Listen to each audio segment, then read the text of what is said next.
printing. Print until the ink cartridges break. Keep going. Print. Let printers spew ink until the break room and the bathrooms are all drowned.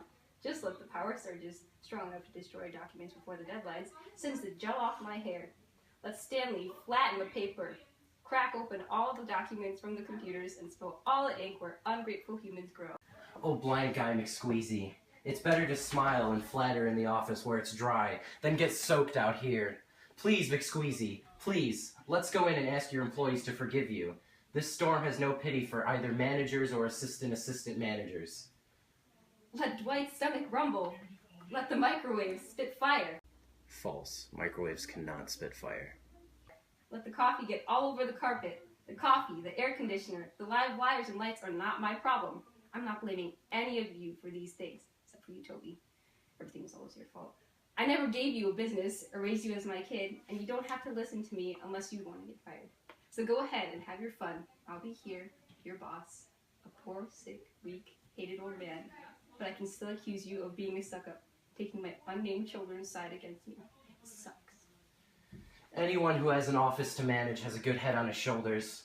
The guy who finds a place to put his penis before he has an office of his own will wind up dirt poor and covered with lice, with a crowd with slut daughters to add to his slut wife.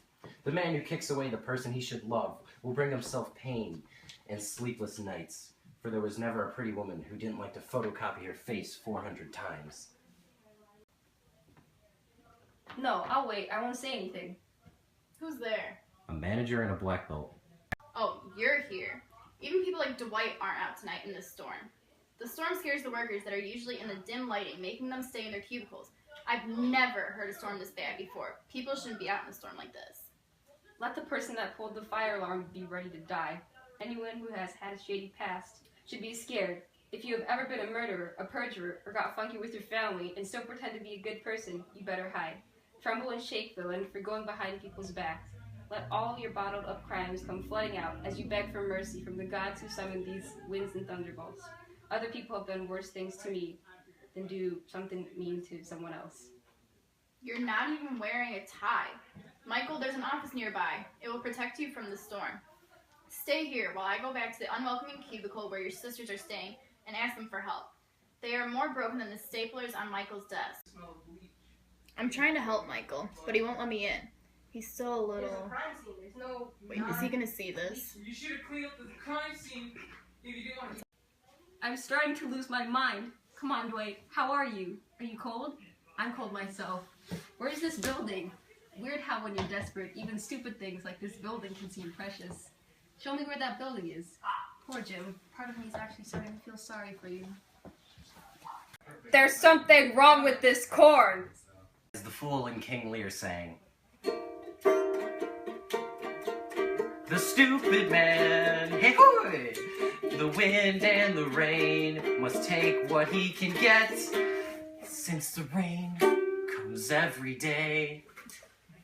That's true, my boy. Come on, take us to that building.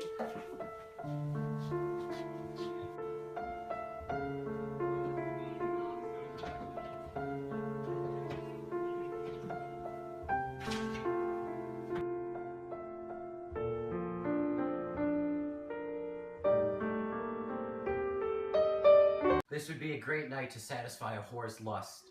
I'll recite a prophecy before I go.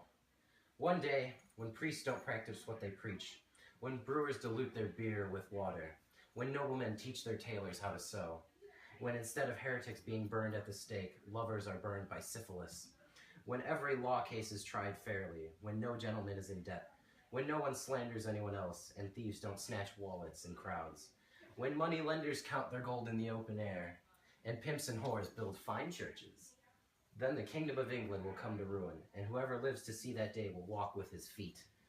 This is the prophecy that the wizard Merlin will make one day. I'm a little ahead of my time saying it now. Oh! Oh my god! Oh! Oh! So, King Lear and the Fool are wandering through a horrible storm. Yeah, there, we got the Fool. Yeah, okay. Yeah, he's great. Okay, so they're wandering through a horrible storm. And let's, okay.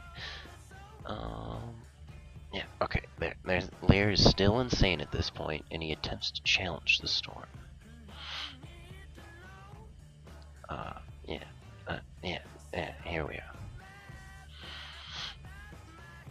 He's attempting to challenge the storm because he's, insane. And similar to the whole narrative, Lear is definitely regressing, and he's becoming a very insane and senile man. He's got a million things on his mind, and but even with all that stuff in his mind, yeah, even that, he still finds a way to think about how his girls are really mean to him. And like always, and yeah, okay, there. Now it's red. We need a red. But like always, King Lear's fool, trusty fool, gives him very good advice, but Lear refuses to listen always. But the storm is coming, and it's really, really bad. As you can see, it even messes up the fool. And then we got Kent, who convinces them to get out of the storm.